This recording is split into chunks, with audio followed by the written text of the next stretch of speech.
Apa kabar ibu, semua sehat? Suami sehat? Anak cucu mantu pada sehat? Hati ibu sehat? Satu lagi yang penting, dompetnya masih sehat?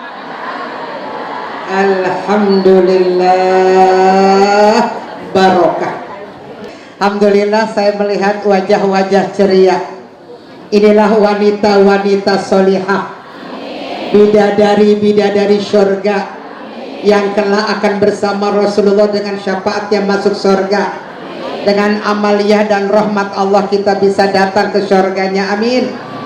Kayaknya orang-orang pengajian lihat mukanya cakep-cakep, ibu-ibu sehat-sehat, bening-bening, sehari semalam 5 kali diwudukan, berwudu bukan sekedar air nempel tapi disertai dengan doa. Mudah-mudahan ibu-ibu semuanya sehat walafiat. Saking orang ngaji pada muda sampai nggak ada yang ubanan sedikit pun. Alhamdulillah. Mudah-mudahan pulang dari sini ilmunya nambah, sehatnya nambah, rezekinya berkah, penyakitnya sembuh, dan mudah-mudahan semua kita husnul khotimah. Amin ya rabbal alamin. Ibu baca hadis satu bahasan kita hari ini. Apa kata Nabi dalam hadis sahih? Khairul mar'ah, ciri-ciri wanita terbaik. Bu, ini kita udah pada baik bukan bu? Udah, ibu-ibu, alhamdulillah. Betul apa tidak? Ini wanita-wanita terbaik, ibu-ibu, alhamdulillah. Nabi kasih lagi ciri-cirinya biar kita lebih mantapkan lagi. Yang pertama, idza dhahakat ma'a walidayha. Ciri-ciri wanita salihah, wanita terbaik adalah wanita yang hormat, cinta, senyum manis, open bakti kepada kedua orang tuanya, lebih-lebih kepada ibundanya. Masya Allah bu, ini luar biasa. Dalam Al-Quran banyak ayat-ayat tentang bakti kepada orang tua. Pesan Luqmanul Hakim tentang bakti kepada orang tua. Beberapa ayat bicara tentang bakti kepada orang tua. Hadis-hadis Nabi panjang tentang bakti orang tua. Ditambah praktek Nabi bakti kepada orang tuanya. Maka kalau kita mau jadi wanita terbaik, wanita termulia, yang pertama bakti kepada kedua orang tua. Bu, masih punya orang tua? Yang masih punya orang tua, open datang ke rumahnya, bahagiakan hatinya, berikan hiburan, kesenangan buat beliau yang insya Allah membuat doanya mengalir buat kita, amin. Kalau orang tua kita udah meninggal, alirkan doa setiap saat, maghrib sama subuh yang paling utama. Itulah tanda wanita-wanita solihah, amin. Di satu zaman bu, ada seorang anak datang ke rumah ulama, kiai besar. Anak muda tadi berkata, wahai kiai, saya datang kemari minta didoain. Saya punya hajat, saya punya urusan, saya punya cita-cita. Tolong Pak Kiai doain saya. Apa kata Pak Kiai yang hebat itu? Apakah Ananda masih punya ibu? Masih. Ayah? Masih. Pulanglah. Doa ibu lebih hebat daripada ulama dunia manapun juga. Doa ibu lebih makbul daripada doa siapapun ulama terbesar di dunia. Doa ibu nembus sampai ke arasy Allah. Maka bu, jangan lupa selipkan doa buat anak-anak kita semua, amin. Habis sholat tahajud doain anak ya bu ya. Doain anak, jangan lupa bu, doa anak Masya Allah dari mulut ibu-ibu yang solihah, nembus doanya ke arasy Allah. Maka apapun cita-cita baik anak dimudahkan oleh Allah Subhanahu wa ta'ala. Bu, waktu doain anak, hadirkan muka anak di depan kita. Kalau anak kita ada 8-8-nya hadirkan di depan kita. Kalau anak kita ada 5, hadirkan 5-5-nya tanpa beda-beda satupun. Sebut nama anak kita satu persatu. Maaf, walaupun anak kita ada yang kurang menyenangkan, jangan ingat yang itu. doa kalimat ibu-ibu sholihah akan sampai kepada Allah Subhanahu wa taala. Betul apa tidak, Bu? Insyaallah Ibu. Anak yang didoain sama orang tua insyaallah berkah. Bu, kita sama anak nggak pernah ada rapi-rapinya, Bu, bukan main. Di perut 9 bulan melahirkan bersimbah darah, memberikan ASI 2 tahun, sekolahkan dari TK sampai kuliah, rapi kuliah nerima lamaran, rapi lamaran ngawinin 3 malam kagak tidur, udah rapi ngawinin anak kita hamil 7 bulanin, rapi 7 bulanin anak kita sunat, cucu kita urusin lagi. Betul apa tidak? Ibunya kerja, cucu kita yang urusin lagi. Masya Allah.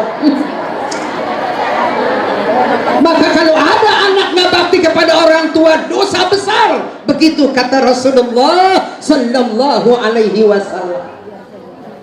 Nah, supaya anak bakti sama kita contohin yang baik sama anak, ngomong yang baik sama anak, sikap yang baik sama anak, jangan pernah membeda-bedakan anak. Betul apa tidak?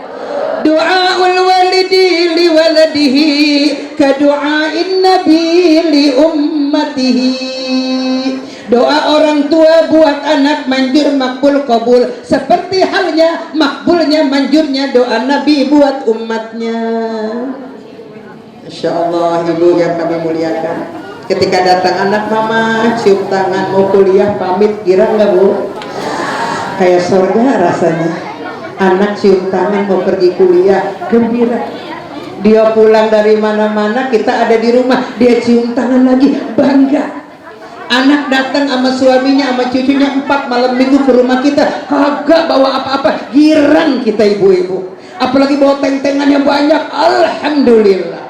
Pulangnya nyekelin yang merah 5 lembar, alhamdulillah. Tuh orang tua mulianya luar biasa. Maka ibu-ibu yang pertama jangan lupa ya Bu, wanita sholihah cirinya bakti kepada kedua orang. Bu, kalau kita punya orang tua yang umurnya udah 70 tahun ke atas, mohon biar paham. Ibu yang umurnya 70 tahun ke atas ada perubahan-perubahan sikap, kurang sabar, rada bawel, egois. Betul Bu? Emang udah ngerasain?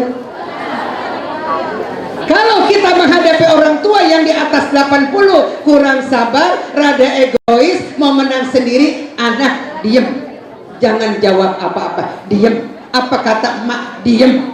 Nah itulah sikap orang tua, anak kepada orang tua. Kenapa? Nanti juga 15 tahun kemudian kita kayak begitu bawelnya, kita kayak begitu rewelnya, kita kayak begitu egoisnya. Anak-anaknya akan menghadapi kita. Maka ibu-ibu yang kami hormati, biar paham kondisi kejiwaan. Nah, satu Bu, yang kalau udah meninggal, Rabbighfirli wali walidayya warhamhuma kama rabbayani shaghira. Selalu kita doakan itu. Yang kedua, ciri wanita sholihah, wa tabassamat ala zawjiha.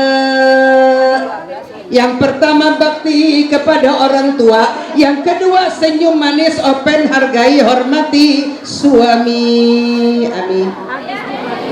Pada saya nggak sama suami, hormat nggak sama suami. Ini tadi mau kemari suami ada di rumah, cium tangan apa kagak? Ya kagak. Bu, Ibu, kalau ada suami di rumah, belum jalan kerja, belum keluar rumah usaha, kita udah dandan cakep mau pergi ngaji hadir, kita pamit sama suami. Kayak saya Bu, setiap mau berangkat saya cium tangan sama suami, karena suami berangkatnya belakangan. Saya jam 7 habis duha jalan, Abi pamit, mama mau ceramah hari ini 4 tempat, ntar pulang asar bawa 4 berkat sama 4 amplop. Cium tangan sama suami, enak banget hati kita Bu. Kita berangkat direstui sama suami, orang tua udah meninggal, kita doain tadi subuh, berangkat dengan izin Allah, selamat pergi pulang sampai rumah asar. Habis sholat asar, ganti baju dinas, Capek udah lelah, ganti daster yang gombrong.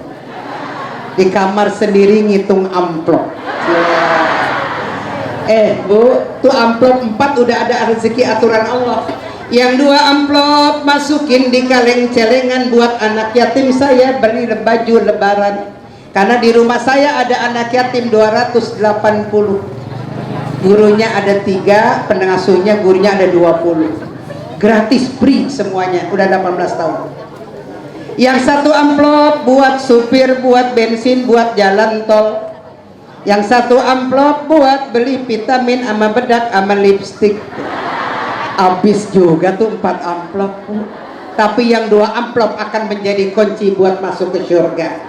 Ana wa kafilul yatim hataini fil jannah wa asyara bi yadihil yumna. Udah 18 tahun saya ngurusin yatim, Bu, berkah.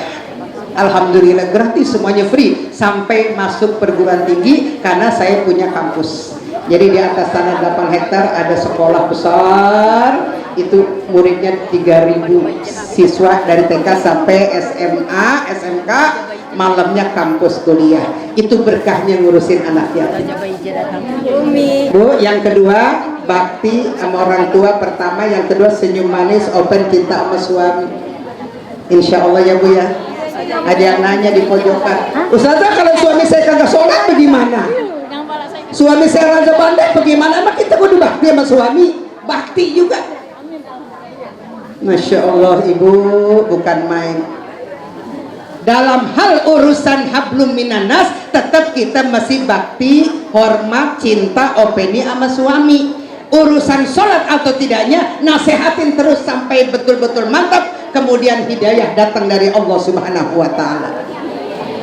Makanya doanya jangan lupa, Rabbana hablana min azwajina wa dzurriyyatina qurrata a'yun waj'alna lil muttaqina imama. Ahlan wa sahlan, selamat datang sahabat tercinta Ustazah Hajah Bahijah Hamid. Alhamdulillah cantik jelita sahabat. Bu, udah. Yang kedua, jangan lupa bakti kepada suami, amin. Bagaimana bakti sama suami caranya? Idza nazarta ilaiha sarratka wa idza amartaha ata'atka wa in ghibta anka hafizatka fi malika wa nafsiha. Yang pertama, kalau dipandang menyenangkan, kalau diperintah kita taat. Kalau kita suami lagi pergi, kita harus mampu menjaga diri kita. Kalau kita harus profesional kerja, silakan wanita kerja, tidak dilarang agama, tapi harus mampu menjaga fitnah. Bu, Ibu, kalau dipandang menyenangkan, amin. Ini kalau mau pergi muludan keren banget, di rumah begini apa kagak ya? Oh, di rumah dandan juga ya rapi, betul nggak? Apalagi yang suaminya masih muda, suaminya masih cakep, betul. Dandan yang rapi, bismillah. Nah, idza nazarta ilaiha saratka wa idza amartaha ata'atka. Kalau diperintah taat, bismillah. Apalagi perintahnya perintah syar'i. Kalau perintah maksiat, nauzubillah jangan. Yang ketiga, wa in ghibta anka hafizatka fi malika wa nafsiha. Kalau suami sedang keluar rumah, kita mampu menjaga diri kita, menjaga pribadi kita, menjaga harta suami. Kalau kita jadi pekerja, jadi profesional, silakan, tapi jangan sampai membawa fitnah. Nih Ibu, alhamdulillah nih Bu, kita dipilihkan yang terbaik sama Allah. Saya mau tanya ibu-ibu di sini ada yang berzina apa kagak? Alhamdulillah. Ini pilihan terbaik dari Allah, Bu. Lagian nenek-nenek siapa yang mau zinahin? Bu, jangan nyangka kalau kita hidup di entertain, kalau kita hidup di sebuah partai yang sangat bebas, kita hidup di alam-alam yang sangat terbuka dan bebas, kemungkinan buat berzina sangat terbuka. Tapi ibu dipilihkan oleh Allah aktif di pengajian, aktif dalam dunia pendidikan, aktif dalam dunia majlis taklim, selamat dari perbuatan zina, amin. Ih, kagak bisa dibayangin Bu, ada orang laki-laki yang bukan suami nempel di badan kita. Naudzubillah, tsumma naudzubillah. Ini namanya dipilihkan nama Allah Subhanahu wa ta'ala. Kemarin baca di YouTube Bu, bapak-bapak pakai seorang pemudi masih gadis bayar 70 juta. Kalau udah janda bayarnya 10 juta. Kalau yang udah nenek-nenek kempot cuma 5 juta. La ilaha illallah, na'udzubillah. Kita mah selamat, betul apa enggak, Bu? Jangankan sama orang lain, sama laki aja kadang-kadang elak, ibu-ibu. Betul apa tidak? Kalau bukan kewajiban, kalau bukan hormat, betul apa tidak? Kalau malam mau tidur nih Bu, saya jam 9, emang saya paling suka tahajud. Jadi saya bilang, Abi, mama tidur nih ya jam 9, ntar jam 3 harus bangun. Kalau mau dipakai, pakai dah sekarang. Kalau kagak apa-apa. Udah ikhlas banget. Apa kata Abi? Mama Abi capek. Alhamdulillah. Bu, bagaimana sama laki lain? Sama orang lain, betul apa tidak? Ini namanya kita dipelihara oleh Allah Subhanahu wa taala. Allahumma inna na'udzubika minaz zina. Alhamdulillah. Yang kedua, wa idza amartaha ata'atka. Kalau diperintah sama suami biar taat, tapi perintah agama, perintah yang baik. Jangan sampai perintah begini, Bu. Ini ada teman saya kejadian, Bu. Mama, besok malam papa mau kondangan di Balai Kartini. Yang ngawinin pembesar tokoh. Mama kalau mau ikut jangan pakai jilbab, jangan pakai kerudungan, riabin aja rambutnya. Kalau bisa mama jangan pakai busana muslimah, biar keteknya kelihatan. My body kosret. Kita yang begitu jangan diato-atin, walaupun suami yang nyuruh. Betul apa tidak? Udah istiqomah berhijab, udah istiqomah pakai baju muslimah, udah malu kalau buka rambut kecuali di rumah kita. Diajak kondangan suruh berhijab sama suami, no way. Kagak boleh, kagak mau. Betul apa tidak? Alhamdulillah. Yang ketiga, wa in ghibta anka hafizatka fi malika wa nafsiha. Bakti sama suami, yaitu pertama kita berbuat kepadanya, yang kedua kita taat perintahnya yang baik-baik, yang ketiga kalau suami sedang keluar rumah kita jaga diri kita jaga rumah tangga kita. Kalau kita mau pergi keluar rumah dinas atau satu profesional, jangan sampai mendatangkan fitnah, insya Allah. Nah, dua ada Bu, pertama orang tua, kedua suami. Nah yang ketiga nih Bu, ciri wanita sohar yang paling penting, wa qurbat ala may yu'allimuha bi ahwali diniha fahiya min sa'adatil mar'ah. Jadi pertama orang tua, kedua suami, yang ketiga wa qurbat ala may yu'allimuha, dekat-dekat dengan alim ulama, dengan guru-guru kita. Betul nggak Bu? Biarin kita kagak jadi menteri. Kemarin ada yang jadi menteri nggak ibu-ibu nih? Nggak usah ibu-ibu. Saya ditelepon saya ogah ibu-ibu. Jangan Bu, kita khusus di majelis taklim cakep banget ibu-ibu sekalian. Ustaz Abahija ditelepon ogah juga ibu-ibu sekalian. Saya juga ogah, nggak kepengenan ibu-ibu. Tapi saya bilang siapapun presidennya, bagaimanapun karakter menterinya, pengajian harus tumbuh subur di Indonesia. Pengajian harus maju, jangan ada yang menghalang-halangi pengajian. Inilah wadah yang paling tepat pembinaan umat Islam, akidah Islamiyah, hablum minallah wa hablum minan nas. Wa qurbat alayya ma yu'allimuha, dekat-dekat sama alim ulama. Jangan sampai kita jauh dari orang alim. Punya giliran ngaji mingguan, punya giliran ngaji bulanan. Jangan sampai kita tidak kenal sama kiai. Kenapa? Besok di hari kiamat guru alim ulama adalah imam kita. Habib-habib yang berwawasan lurus imam kita. Di depannya adalah Nabi kita Muhammad sallallahu alaihi wasallam. Dah 3 aja Bu, bawa pulang ya Bu. Orang tua, suami, guru. Luruskan niat kita sampai Allah menjemput kita dalam husnul khotimah. Terima kasih. Afwan minkum. Wassalamualaikum warahmatullahi wabarakatuh.